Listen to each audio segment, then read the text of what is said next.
momento que vamos a trabajar las actividades en las aulas, yo pueda hacer una aplicabilidad de ellas directamente con los niños, ya sea de primera infancia, de primaria o de secundaria, e inclusive también universitarios. Entonces, yo debo de saber que neuropedagogía es un término muy reciente, pero que primero estaba en neurociencia.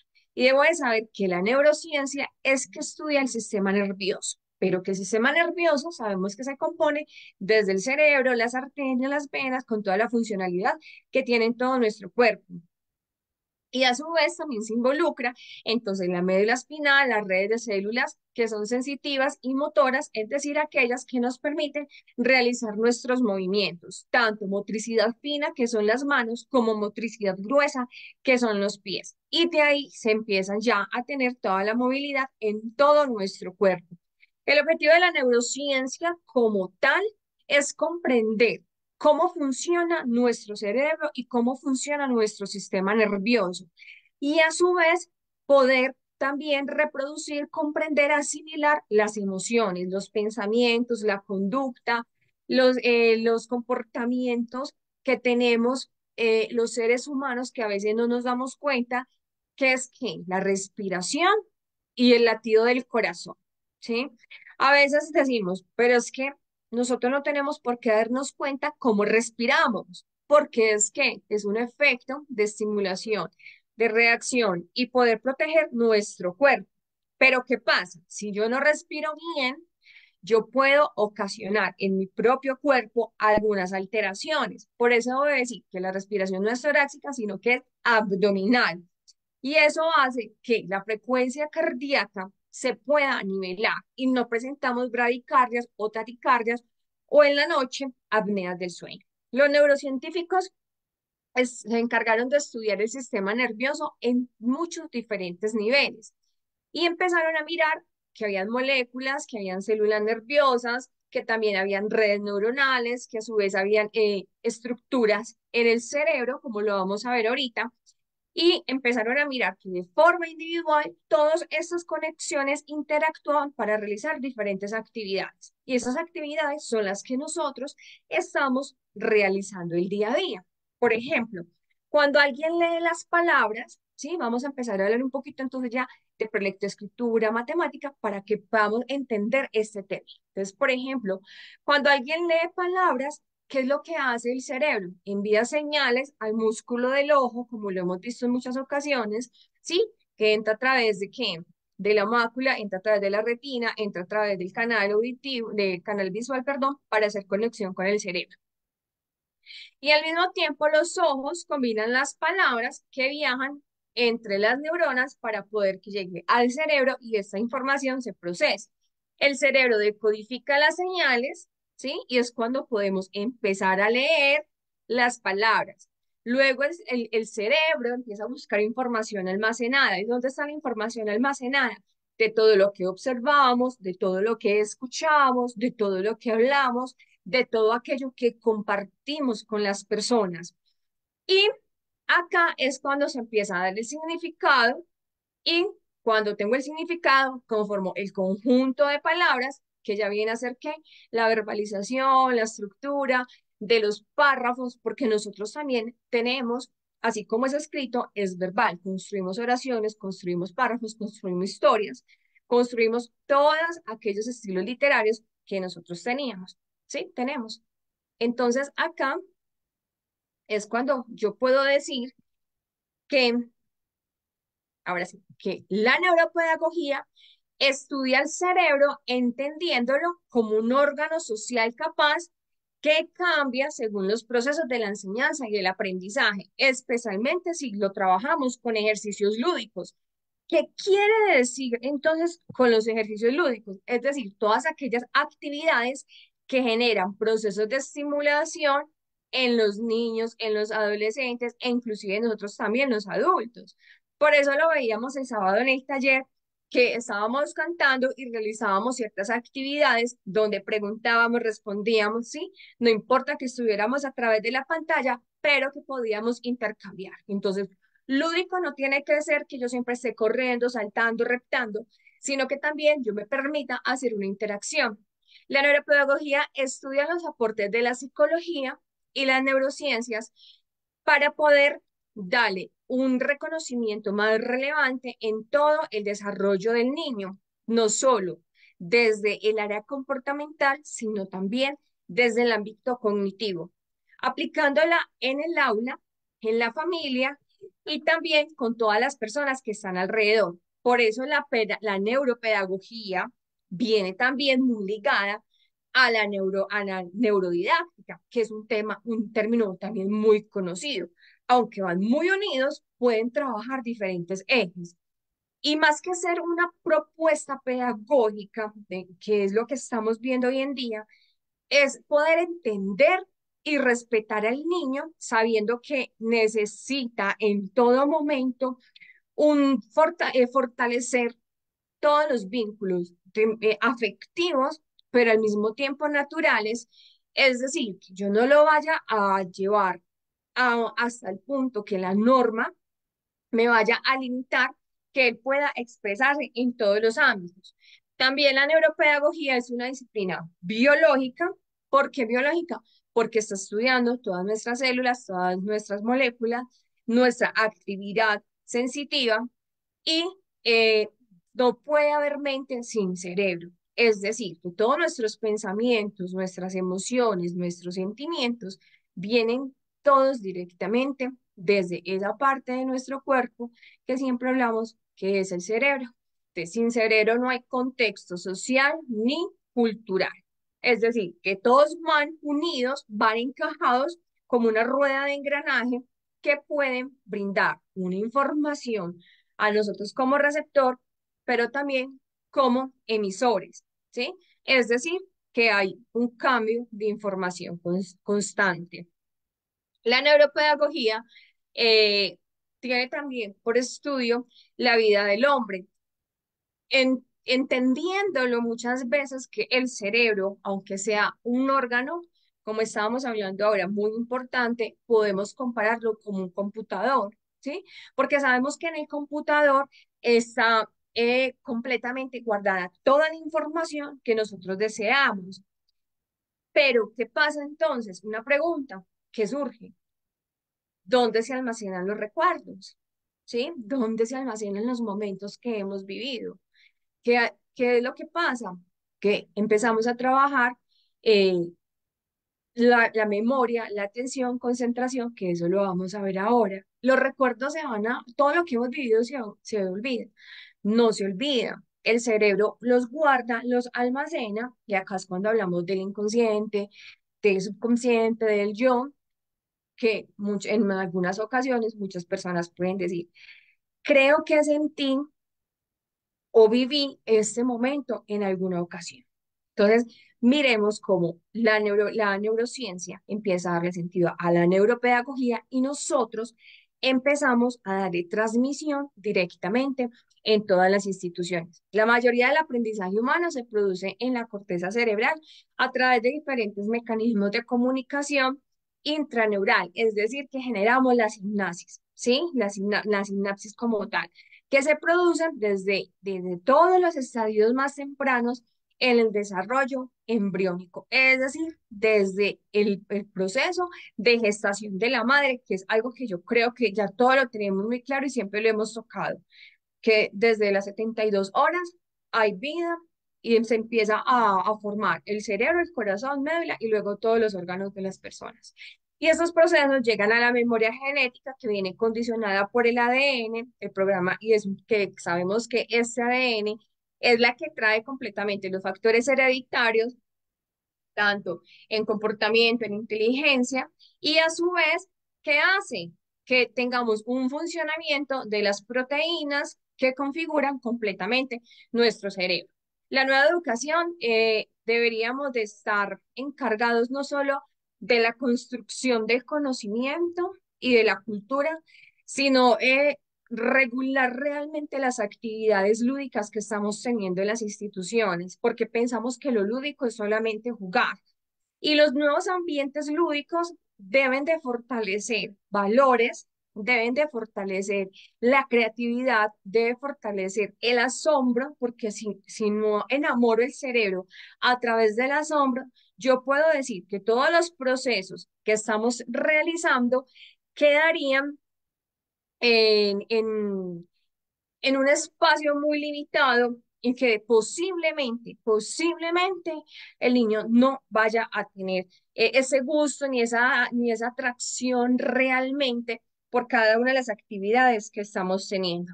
El cerebro siempre busca significado a través del establecimiento de regularidades, es decir, puede que haya el desorden, ¿sí? Y cuando hablo de desorden es porque realmente no puedo entender y comprender lo que hay en el interior, ¿sí? E inclusive en nuestro exterior, y se dificulta que haya una buena productividad cerebral.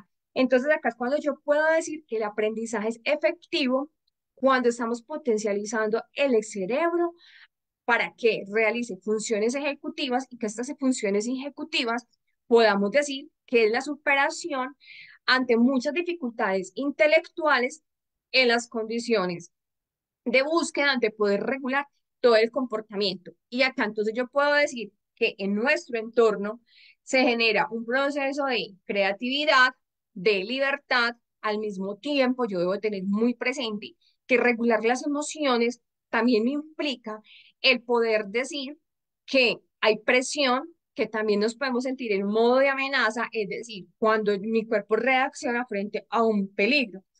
Y también siempre hago un llamado a los profesores que es mantener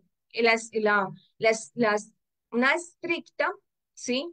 Conducta de la norma frente al estudiantil. ¿Qué pasa acá? Y es algo que yo quiero que entremos un poco en reflexión.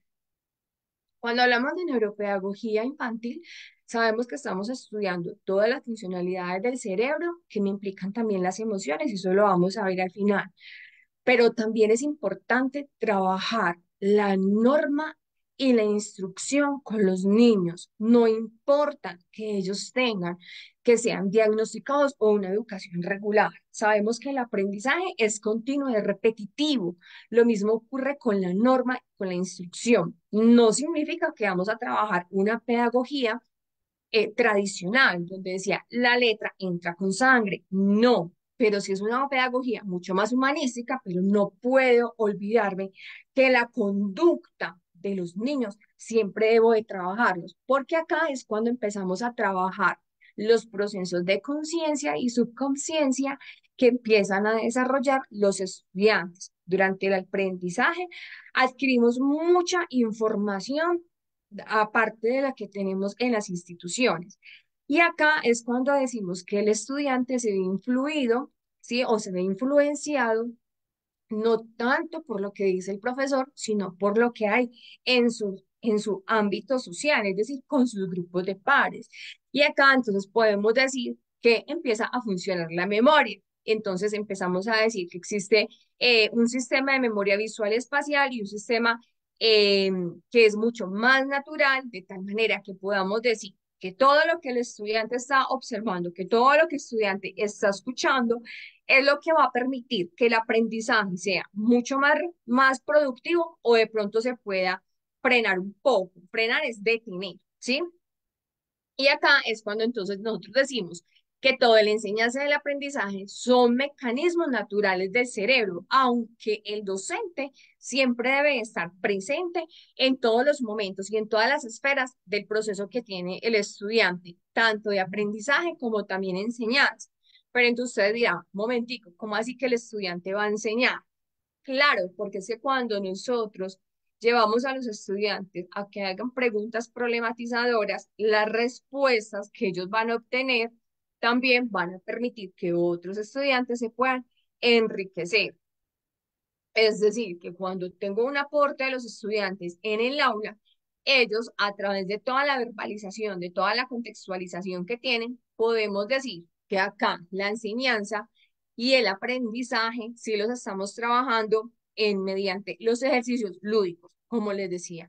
Lúdico no es jugar, lúdico también es intercambiar conceptos y saber que podemos hacer que el cerebro se empiece a desarrollar de manera infantil, aunque el cerebro cambia y puede ser modificado según los procesos de enseñanza que apliquemos. Por eso es que vemos las metodologías desde diferentes ámbitos, ¿sí? También las formas como nosotros enseñamos, porque es la implementación que tengamos en las aulas. Y debo de saber que el cerebro es completamente único, que tiene características individuales en cuanto al volumen, la velocidad de la información, el predominio del uno con el otro en cuanto a la memoria, la flexibilidad del pensamiento, la oralidad que nosotros podamos tener. Y acá es cuando empezamos a decir, ok, entonces podemos empezar a hablar de unas presunciones de alteración de neurodesarrollo o empezamos a hablar de unos limitantes en cuanto a la memoria temprana o a la atención permanente. Entonces, ¿qué es lo que siempre hablamos y es lo que debemos de tener presente? Que el cerebro es la pieza más fundamental y más importante de nuestro cuerpo. Es la principal, diría yo. Todos decimos que el corazón es demasiado importante, obviamente, pero miramos que en el corazón se pueden realizar un trasplante. Y hasta ahora yo no he podido encontrar un trasplante que sea cerebral. E inclusive cuando hablamos de accidentes cerebrovasculares, sabemos que se puede decir que ya no hay más actividad en la vida de la persona. Entonces, acá yo digo que la estructura biológica es la más compleja que podemos observar en toda la naturaleza. Dentro de nuestro cerebro, acá como lo observamos en la imagen, encontramos diversas partes, que está el cuerpo calloso, que son las capas de las células que conectan con los hemisferios, es decir, el hemisferio derecho y el hemisferio izquierdo. También está el tálamo, ¿sí? Lo podemos observar que tiene como una forma de almendra, transmite la percepción sensorial, ¿sí? Con la excepción del olfato. El hipotálamo rige las funciones autónomas del cuerpo y las hormonas endocrinas y órganos internos, es decir, los que determinan si crecemos o no crecemos, o si de pronto hay problemas en los huesos, ¿sí? O también hay sobrepesos. El sistema límbico, como muchos lo sabemos, es la percepción olfativa, las emociones y los movimientos instintivos. La amígdala, que es la que controla el comportamiento instintivo para la supervivencia. El hipocampo controla el comportamiento instintivo asociado a la conservación de la especie y la formación de nuevos recuerdos. El cerebelo, ¿sí? Acá lo ven, es demasiado pequeño, controla el equilibrio y los movimientos musculares. De acá, cuando sufrimos algún golpe en el cerebelo, podemos decir que algunas personas han presentado vértigos. Los vértigos es una inestabilidad en el cerebelo porque nosotros, a través de esos conductos auditivos, tenemos unos cristales, ¿sí? Como una especie de cristales. Y cuando los golpes son demasiado fuertes y empezamos a perder la movilidad, es porque los cristales como tal se fracturan, pero cuando empezamos a realizar actividades que nos incentivan, por eso siempre es tan importante y decíamos ahorita, enamoramos el cerebro, entonces empezamos a realizar actividades de equilibrio, empezamos a realizar actividades de pausas, ¿sí? Porque ya tengo que hacer una pausa con los estudiantes, empezamos a hacer relajación, empezamos a hacer estiramientos, el cerebelo empieza nuevamente que a tornarse su equilibrio y las funciones movimientos ya empiezan a ejecutarse como siempre. También tenemos el tronco encefálico que controla las actividades vitales, como la respiración, la circulación y la circulación. Y sabemos que la médula espinal va la ramificación del cerebro hasta el coxis. Y sabemos que sin médula espinal, pues no podríamos tener una funcionalidad correcta en nuestras manos y en nuestros cuerpos. Por eso es que decimos que cuando una persona sufre algún daño motor, es porque la médula sufrió presión o la médula tuvo un pequeño corte y no hace que el funcionamiento cerebral esté completamente bajo las actividades que nosotros tenemos o las actividades que nosotros debemos de realizar.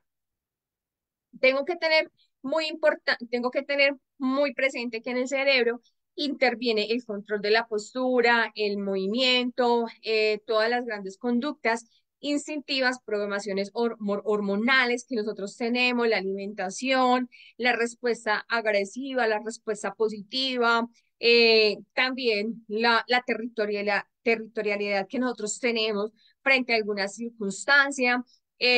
También debo de tener presente que entre, hay una conexión demasiado grande entre el cerebro y la mente, es decir, todo aquello con lo que procesamos la información. Y a mayor complejidad cerebral corresponde mayor capacidad mental, es decir, la forma como nosotros estamos estimulando correctamente nuestra actividad cerebral. ¿Y cómo la estimulamos? A través de ejercicios, a través de la higiene del sueño. Por eso es tan importante que nosotros tengamos unos horarios para poder descansar, podamos realizar pausas activas. Si estamos durante mucho tiempo en el computador con los estudiantes, porque sabemos que desde tiempos pandemiales todos nos volcamos a una virtualidad, es indispensable que nosotros le digamos, vamos a hacer pausas activas. ¿Cómo serían las pausas activas? Por 2 horas de trabajo vamos a descansar 15 minutos, pero esos 15 minutos no significa que vamos a pararnos, vamos a comer, me voy a entretener, porque inmediatamente hay una desconexión en los procesos de concentración y atención. Pero sí podemos realizar actividades que de pronto me llamen y me enamoren el cerebro, como lo hicimos en el taller. Miramos que estábamos realizando el taller, pero en la mitad del taller empezamos a generar unas canciones, finalizando hicimos unas actividades. Eso mismo es lo que debemos de implementar siempre en las aulas. Me llama grandemente la atención cuando en ciertas ocasiones me han preguntado, mira, Ligi, ¿qué tan importante es nosotros generar tareas, ¿sí? Actividades para la casa después de una larga jornada escolar? La pregunta y las respuestas se las voy a dar de acuerdo como a las pequeñas conversaciones o a las experiencias que hemos tenido. Decimos que entonces debo de permitir que el cerebro pueda tener un descanso lúdico para poder que tengamos un aprendizaje. La pregunta que yo siempre genero es la siguiente. Tenemos instituciones educativas donde los estudiantes ingresan desde las 7 de la mañana hasta las 3:30 de la tarde o 4 de la tarde. Podemos hablar de una jornada continua de trabajo, pero es un trabajo cognitivo, ¿sí? Pero también es un trabajo para nosotros. ¿Será que los estudiantes cuando llegan a la casa, ellos quieren es descansar, ver televisión, comer, jugar o quieren realizar las actividades? Siempre que nosotros preguntamos a las familias y preguntamos a los estudiantes, ellos lo que quieren realmente es descansar. Para eso es que hablamos de los limitantes de atención y concentración. Y para ello, debo de conocer muy bien el desarrollo de los niños, desde los 0 meses de nacimiento hasta los 6 años de edad. Estos años son los más predominantes en procesos de desarrollo infantil. Tenemos que hay un desarrollo motor, cognitivo, lenguaje y social, que de 0 a 6 meses tenemos ciertas actividades que van empezando a incrementarse hasta los 6 años. Y cuando ya hablamos de 6 años en adelante, es decir, 7 años, yo debo tener muy presente que el proceso de lenguaje es cuando se madura completamente. Miramos que cuando un bebé empieza, o sea, 0 meses es que estoy hablando desde el vientre, ¿sí? Porque es que a veces decimos, ay, ¿cómo así que 0 meses? Si es el primer mes, 2 meses que los bebés pues tienen pues para desarrollarse. Entonces debo de tener presente que de cero a 6 meses, miremos que es un proceso que es lento, pero que desde el proceso del desarrollo motor hasta el proceso social, vienen teniendo una hilaridad, levantan la cabeza y se prepara para gatear, atiende a los estímulos visuales y sonoros. Es decir, un bebé cuando está en posición cuadrúpeda, es decir, ya gateo, ¿sí? Sabemos que ellos inmediatamente que lo que hacen, escuchan un sonido y se empiezan a desplazar. ¿Por qué? Porque ese sonido es el que me está generando la sensación, me está generando el asombro, me está generando que la curiosidad se comunica a través del llanto y el balbuceo. Y ese llanto y balbuceo, los que somos papás o los que somos abuelos, sabemos perfectamente y los identificamos que son llantos muy diferentes. Está el llanto de dormir, está el llanto de hambre o está el llanto de acuerdo a las necesidades o las enfermedades. Y siempre va a tener una dependencia total de los padres o las personas que lo están cuidando. De 6 a 12 meses, miramos que el gateo, ¿sí? Ya es ponerse sobre los pies y empezar a algunos pasos. ¿Por qué? Porque él ya empieza a tener su periodo de independencia y ese periodo de independencia es cuando miramos que tiene el objeto transitorio, que todos siempre lo vamos a trabajar y creo que todos en la vida hemos tenido niños en las aulas o en consultoría que siempre van a tener su juguete favorito. Dice sus primeras palabras, es decir, que ya se empieza a comunicar el balbuceo, ya se empieza a sentir en palabras no palabras completamente estructuradas, porque voy a tener muy presente que existen letras que generalmente dan dificultad, como la R, o también cuando hacemos la combinación de la bla, ble, bli, blo, blu, o la fla, ¿sí? ¿Sí? O ble, que son problemas, que son palabras donde realmente causan un poco de dificultad para pronunciar. Y muestra intereses por los grupos. Entonces, por eso es que decimos que el cerebro está condicionado para poder relacionarlo con las personas. 24 meses ya anda y aprende a subir escalones. Entonces, ya puedo decir que ya genera más reconocimiento frente a los espacios que tiene muestra más interés por los juguetes, ¿sí? Si usted un niño que tiene sus cascabeles o maracas, como llamamos acá, y les mostramos otros juguetes como una pelota, como una muñeca, como un carro, ellos inmediatamente se van a sentir atraídos por la textura y por la compactibilidad que los juguetes pueden entender. Empiezan a unir las palabras, es decir, el palafraseo, para poder que el lenguaje sea un poco más cotidiano y van perdiendo el apego con los padres y aquí es cuando 24 mesecitos yo puedo decir que empiezan a jugar con los amigos. Es decir, identidad con el grupo de pares. De 2 a 4 años aprenden a montar bicicleta, patines o a utilizar cualquier elemento deportivo que tengan en la casa. Y ya empiezo a hablar de de los primeros trazos gráficos, que sería el garabateo, ¿sí? El preinicio para el garabateo. Su lenguaje no está completamente perfecto, pero sí lo podemos entender un poco más porque todavía tienen algunos problemas en cuanto al fonema o al tartamudear. Y empezamos en la época del por qué. ¿Por qué puedo subir escalas? ¿Por qué nos vamos a dormir? ¿Por qué me tengo que bañar? ¿Por qué tengo que ir a la escuela? La palabra por qué es la que siempre vamos a utilizar, e inclusive desde esta edad hasta ahora que estemos adultos. ¿Por qué? Porque me va a generar la curiosidad frente a algo que de pronto es conocido o algo que haya sido ya, eh, algo que sea conocido, perdón, y algo que en estos momentos esté en un proceso para el aprendizaje. 4 o 6 años, salta, trepa, repta, sube escalas, brinca, baila, es decir, que hay una percepción de las artes. Perfecciona el dibujo, es decir, que estos procesos de de garabateo ya se convierten en garabateo, es decir, tienen la capacidad de poder empezar a dibujar, no su cuerpo de manera perfecta, pero sí a identificar algunas partes y a su vez algo, elementos que tengan en su entorno. Es capaz de expresar los pensamientos y disfruta de los juegos en el grupo. ¿Qué puedo decir acá? Que si hay el proceso lúdico y aprendizaje, que era lo que estábamos hablando ahora.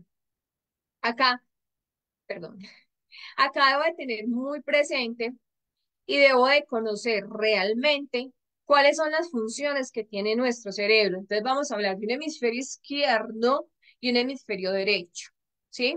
Entonces, en el hemisferio izquierdo vamos a hablar que está la expresión verbal, está todo el abstracto, temporal, secuencial, seguimiento de directivos, símbolos, todo lo que es basado en la realidad, asociación auditiva, expresión oral, simbólico, lineal y también lo lógico. Es decir, que yo puedo hablar que en el hemisferio izquierdo se empiezan a desarrollar las lógicas matemáticas que nosotros tenemos, es decir, el poder unir símbolos y el poder dar solución a ciertos problemas.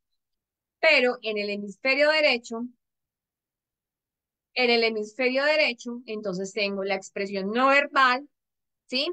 Que en algunos casos puedo hablar a través del cuerpo, que es el lenguaje kinestésico, analogías, lo atemporal, emociones y sentimientos. Por eso ahorita me devuelvo acá a esta imagen.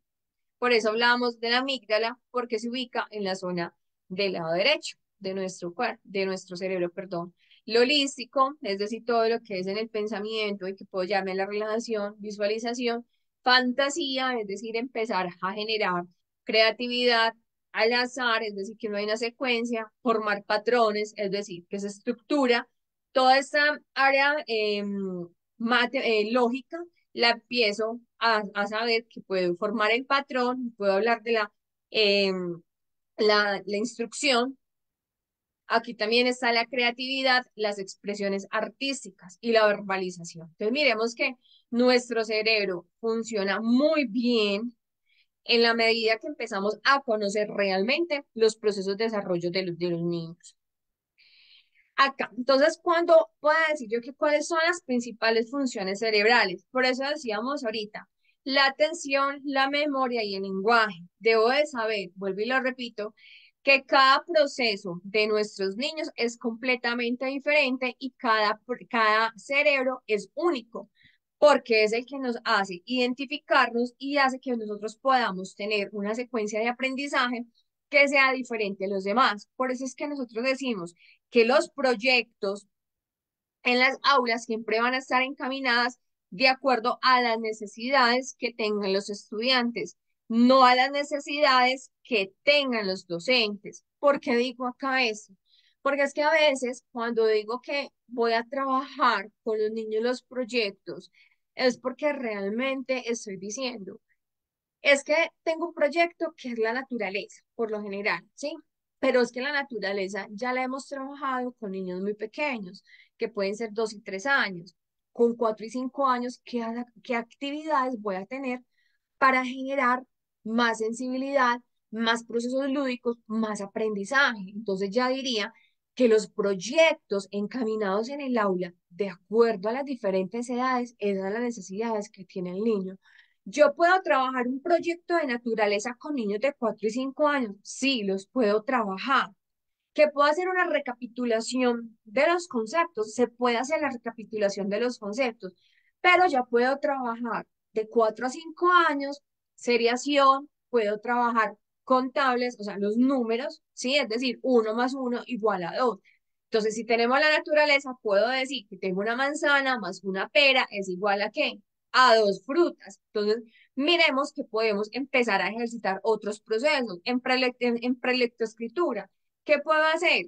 Tener una palabra y saber que faltan las vocales, entonces vamos a completar. Entonces, miremos que de acuerdo al proceso del desarrollo, que era lo que veíamos en esta tabla tan bonita, tengo que saber que el gusto de un niño de 0 a 6 meses en proceso motor, cognitivo, lenguaje y social se ve mucho más avanzado en 4 a 6 años, excepto, y esta tabla es a nivel general, excepto cuando tengo niños que tienen alteraciones, es decir, que los procesos de atención, de memoria y lenguaje, ya los trabajo de una forma muy diferente y hago las adaptaciones curriculares.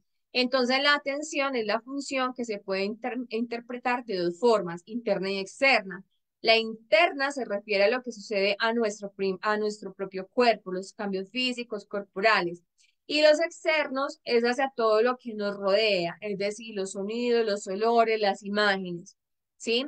La memoria es la que permite el almacenamiento y procesamiento y recuperación de la información, es decir, todos los conceptos que yo voy teniendo y que voy recapitulando a medida que empezamos a tener nuestros estudios.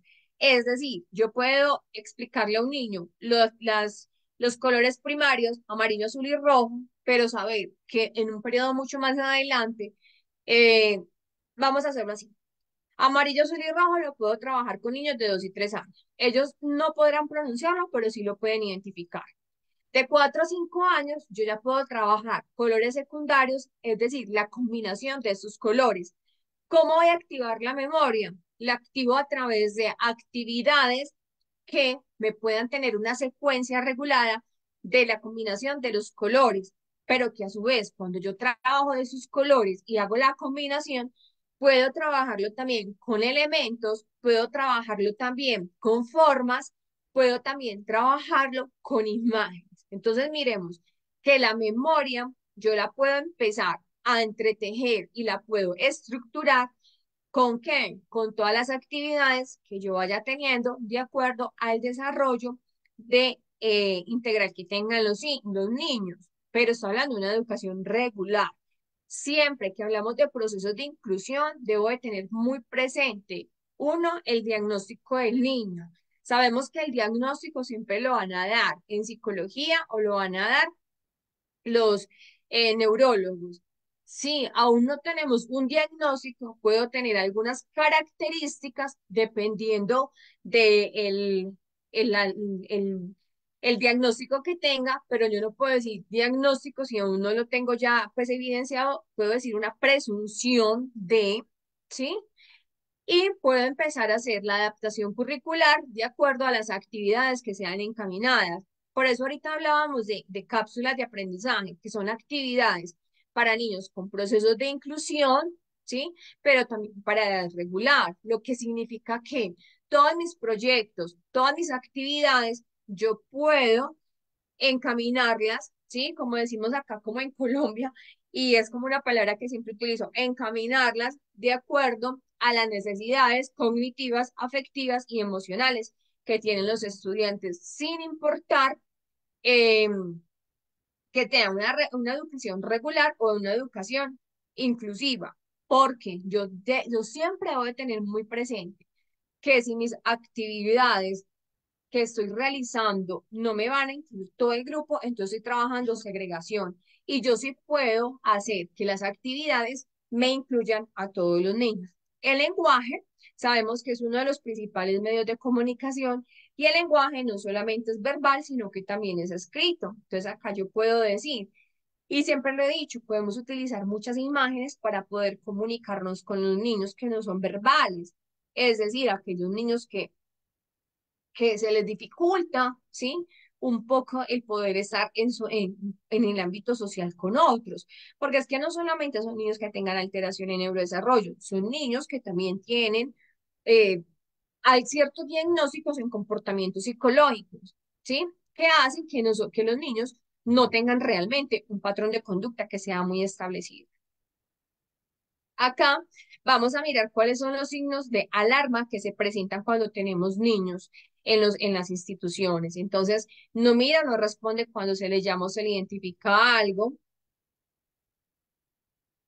Se identifica mucha dificultad, se dificultan mucho el poder estar sentados, es decir, que se mueven constantemente las manitos, siempre las van a mostrar como un símbolo de nerviosismo, inclusive se la meten pues mucho la manito a la boquita, se suelen comer las uñas, ¿sí? Y eso hace que se sientan introvertidos, no se demuestran intereses por las actividades, no se ven los signos del desarrollo del lenguaje, como lo deberíamos de tener estructurado de acuerdo a las edades, no siguen las instrucciones en ningún momento, se muestran siempre todo el tiempo intranquilos, limitados, no son capaces de realizar actividades motoras o motrices de acuerdo a la edad. Corren y se trepan en todo momento, que no es un caso muy usual en muchos niños porque siempre debo de tener presente que debo de tener el tiempo, los tiempos establecidos, es decir, las rutinas dentro de nuestras aulas. No muestran reacciones a sucesos o emociones, a veces no comparten o se limitan en actividades con los niños, a veces en algunas ocasiones hay muchas rabietas o se muestran incontrolables. La rabieta es la irritación que tiene cuando lloran, que no se sabe el por qué están llorando, qué pasa. Entonces miramos a los otros niños qué le pasa al amigo, por qué está llorando y algunos niños no entienden qué es lo que está pasando. se muestran agresivos, ¿sí? Es decir, que generan movimientos bruscos, algo bruscos con sus manos y con sus cuerpos, no se controlan fácilmente, presentan dificultad para asimilar la información sencilla y acorde a su edad. Por eso es que siempre digo que la comunicación verbal entre el docente y el niño debe ser muy fluida y debe ser muy clara, es decir, la instrucción y la norma debe ser con exactitud. Si yo le digo a un niño, vamos a lavarnos las manos, y todos van a entender perfectamente. Si tengo la imagen, porque hay niños con inclusión, lo van a comprender mucho más fácil. Pero si yo le digo al niño, mira, es que debemos de empezar a trabajar procesos de higiene, entonces vamos a lavar todas nuestras manos para que se vayan las partículas de virus que tenemos. O sea, es un lenguaje que los niños no van a comprender. Pero si yo los llevo al baño y les digo, nos vamos a lavar las manos, ¿por qué nos tenemos que lavar las manos? Entonces nos dirán, tengo la mano sucia, ay, porque el COVID nos va a pegar, ay, porque hay una viruela, ay, porque me está jugando con tierra. Entonces miremos que debemos de ser muy claros en cuanto a la instrucción, la norma y la verbalización. No responden a estímulos sensoriales y cambios de textura dentro de las actividades. Se me olvidaba mencionar estas alarmas, el por qué se da cuando tenemos algunas presunciones o algunas alteraciones en comportamiento de nuestros niños. Por eso ahorita hablábamos de la atención, en un momento acá, por eso hablábamos ahorita de la atención, la memoria y el lenguaje. Pero entonces, ¿cómo aplicamos la neuropedagogía en el aula? Es una pregunta que en estos momentos puede surgir o muchas personas van a decir qué estrategias entonces vamos a implementar. Entonces, uno, las emociones como elemento indispensable en el proceso de aprendizaje. Nuestro cerebro es emocional, lo sabemos, gustos o disgustos, todo lo que me llame la atención es lo que nos va a tener ahí en procesos de concentración. Y el aprendizaje siempre va a ser mucho más significativo y duradero y puede simbolizar mucho más para los niños, porque vienen cargados de actividades que siempre van a ser placenteras para los estudiantes. Y cuando se emocionan, van aprendiendo, van sintiendo y van explorando todo en el contexto escolar de acuerdo a los contenidos que vamos trabajando.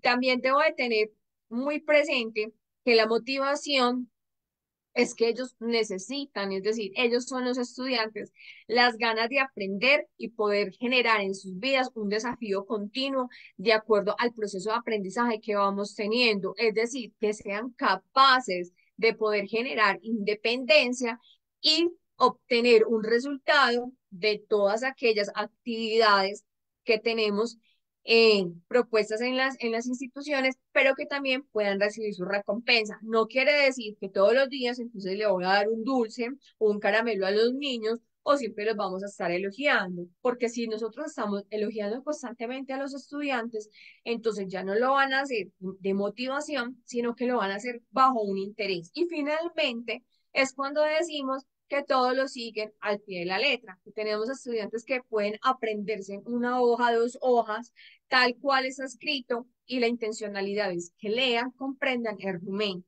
El ambiente en el aula, eso siempre lo que he dicho, menos es más. A veces tenemos muchas aulas que son demasiado decoradas, ¿sí? Y no podemos identificar realmente cuáles son los nichos o cuáles son los espacios. Tenemos los espacios sensoriales, tenemos el espacio del cuento, tenemos el espacio de la calma, tenemos el espacio de la lectura.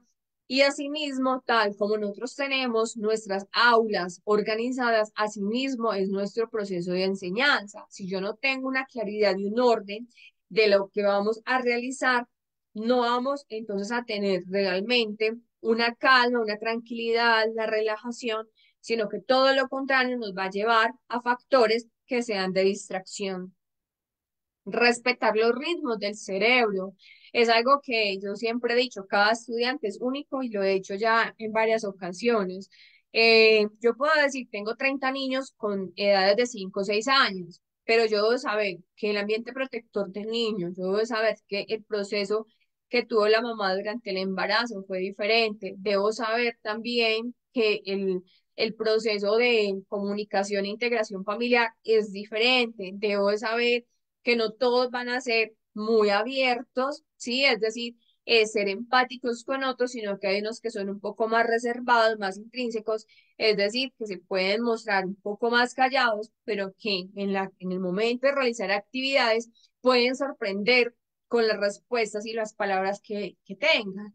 Y de ese respetar el ritmo del cerebro va muy unido al aprendizaje y las memorias, porque son dos procesos que están estrechamente relacionados y sin memoria no hay aprendizaje. Por eso decíamos ahorita que la memoria permite el almacenamiento y procesar la recuperación de la información en eventos pasados o en eventos que son presentes, que los hacen de manera muy significativos para las personas. La interacción social, se ha demostrado que nosotros siempre somos seres sociales por naturaleza, como es una palabra muy conocida.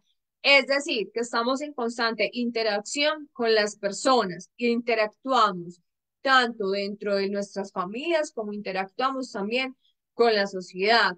Y al ser interactuados es cuando empezamos a decir, listo, de la enseñanza, aprendizaje, aprendizaje, enseñanza. Todo el conocimiento lo podemos transmitir, pero a su vez también lo podemos procesar para nosotros. Es decir, que es eh, compensado. Movimiento físico, bastante importante. Realizar el ejercicio físico a diario es bastante importante. ¿Por qué? Porque vamos a trabajar no solamente toda nuestra motricidad gruesa, porque obviamente el ejercicio es combinado, es principal con las piernas, sino que a su vez voy a hacer que la interacción social aumente. ¿Por qué? Porque voy a respetar el tiempo, voy a respetar el lugar que me corresponde, voy a respetar también los ritmos que tiene la otra persona. Ejemplo, yo tengo una fila de niños donde adelante tengo unos palos que me van a servir para pasar y vamos a decir tierra, agua. Entonces, yo puedo decirle a los niños, tierra es el lugar donde estamos, pero que al saltar al otro lado del palo me va a decir el agua. Entonces yo digo tierra, muchos se pueden quedar quietos, otros pueden saltar, otros pueden decir, bueno, ¿dónde estoy? Entonces, yo puedo decir que en el movimiento del ritmo, al decir tierra, me quedo quieta, pero al decir agua, voy a saltar. Entonces, miremos que acá, con el movimiento físico, también estoy trabajando en la instrucción y estoy trabajando la atención y también el poder ayudar a los otros. ¿Por qué? Porque cuando yo estoy realmente integrando a todos los niños, yo puedo decir que los niños que tienen la educación regular pueden ser los líderes o pueden ser los pequeños tutores dentro de la institución, dentro del salón, perdón, dentro del aula, de aquellos niños que tienen una presunción de diagnóstico, ¿sí? Entonces miremos que esos movimientos, a su vez con la interacción social, fomentan el proceso del aprendizaje. ¿Qué estrategias puedo implementar en el aula de clase?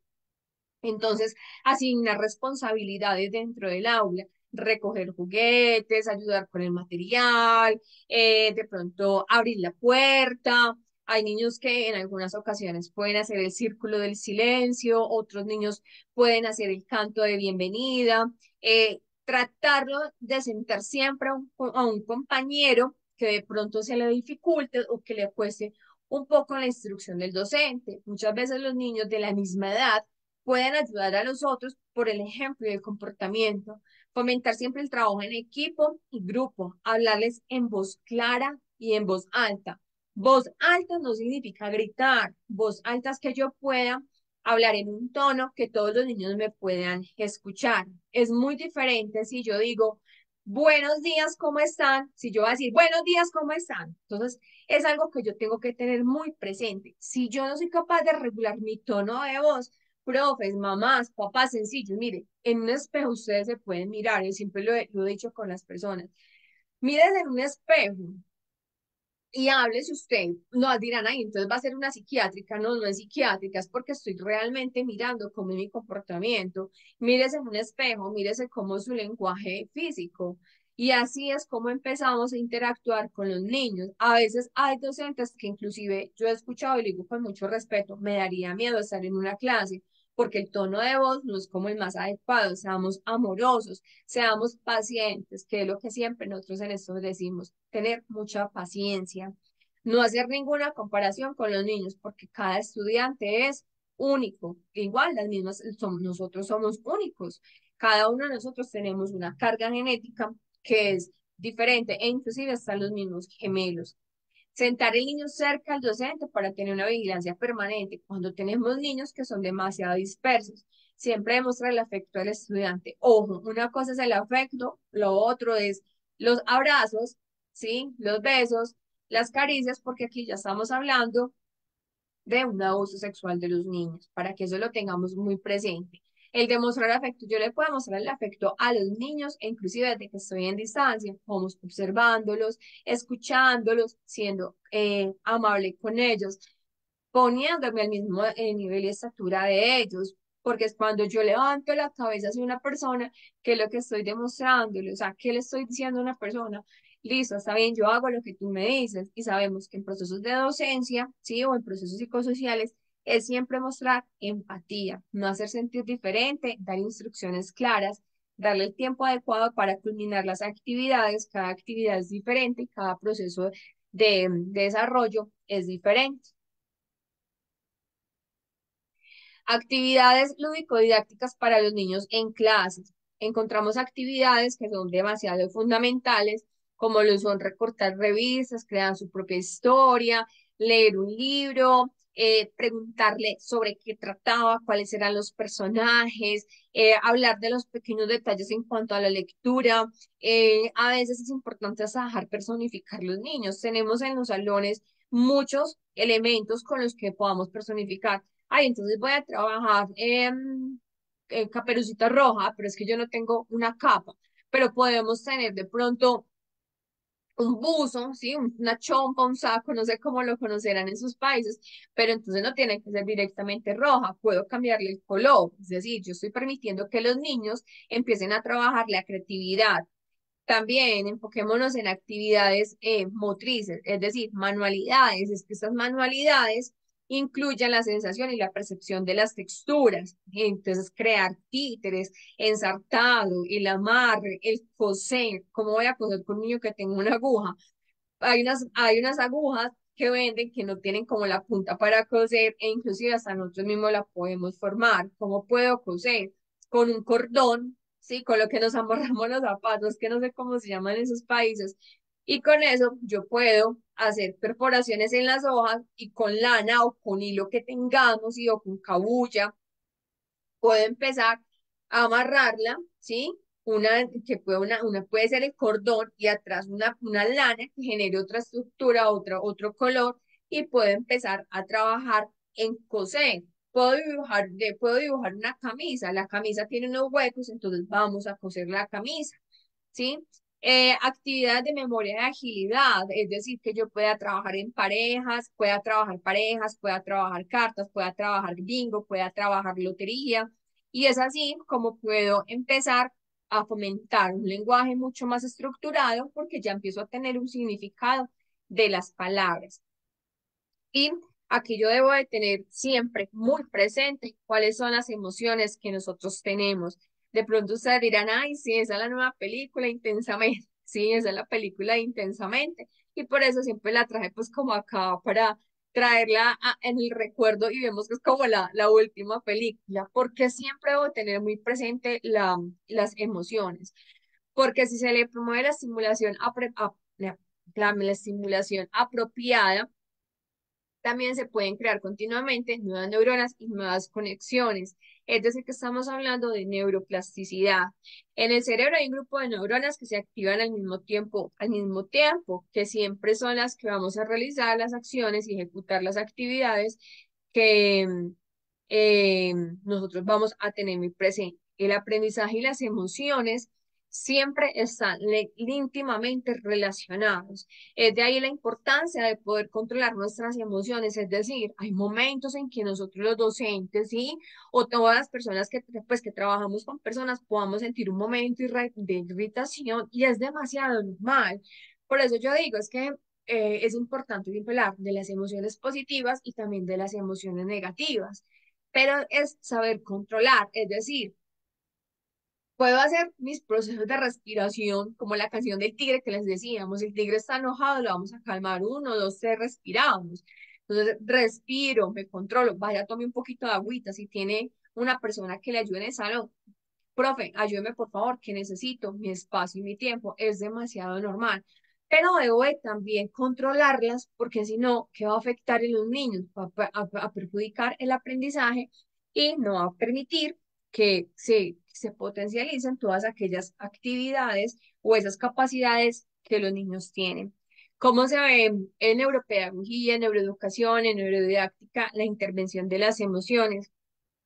Eh, Vemos que las personas se pueden controlar más, se pueden concentrar más en los procesos y actividades que se empiecen a ejecutar y se permite que el aprendizaje sea mucho más espontáneo, sea más colaborativo y hace que sea mucho más significativo. Es decir, que vamos a aprender no por obligación, no porque me lo están controlando desde mi casa, sino porque desde una temprana edad puedo permitir explorar y conocer nuevos estímulos que me van a hacer mucho más placenteros para mi día a día. Entonces usted dirá, bueno, ¿y cómo así que placenteros? Es decir, que me genere el gusto de entender y comprender todos los procesos de atención, memoria, concentración, lenguaje, y el aprendizaje puede fluir un poco más, mucho más fácil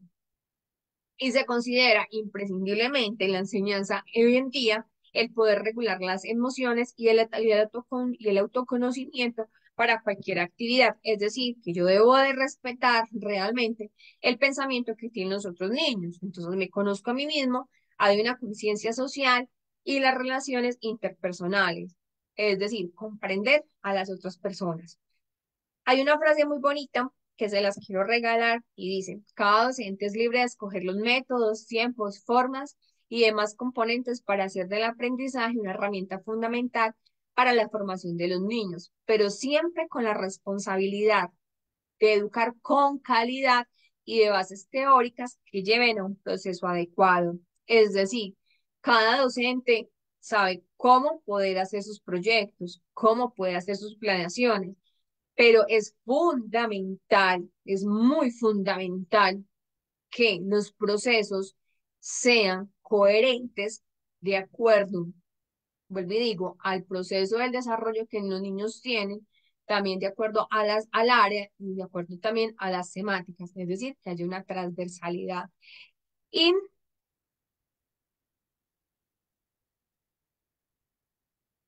quería recordarles acá, en este aspecto que aquí dice interacción social, que quiero que seamos muy reflexivos. ¿Por qué? Porque cuando hablamos de interacción social, pensamos que dentro de la institución, dentro del aula, los niños siempre van a permanecer en silencio. Y quiero invitarlos para que pensemos realmente cómo lo estoy trabajando. Si yo estoy hablando que neuropedagogía infantil me está abarcando, y acá me devuelvo para el concepto, que puedo enseñar a través de ejercicios lúdicos y terapéuticos, porque en algunos salones a veces los niños los estamos eh, silenciando y no permitimos que exploren la realidad. Entonces, es una pregunta que quiero que lo llevemos. Si la interacción social, acá, si la interacción social hace que yo pueda construir o es una herramienta de aprendizaje, porque muchas aulas los niños no están queriendo interactuar con los demás o porque están teniendo tanto miedo. Neuropedagogía me invita a centralizar el aprendizaje, la sociabilidad y también el poder interactuar con los otros niños en enseñanza-aprendizaje, pero debo de también tener muy presente que neuropedagogía infantil me va a llevar a trabajar un proceso dinamizador en educación regular y en educación inclusiva. No se nos olvide que la interacción social es la que nos va a permitir que todos nuestros procesos que tengamos sean mucho más fáciles y mucho más fluidos con los niños.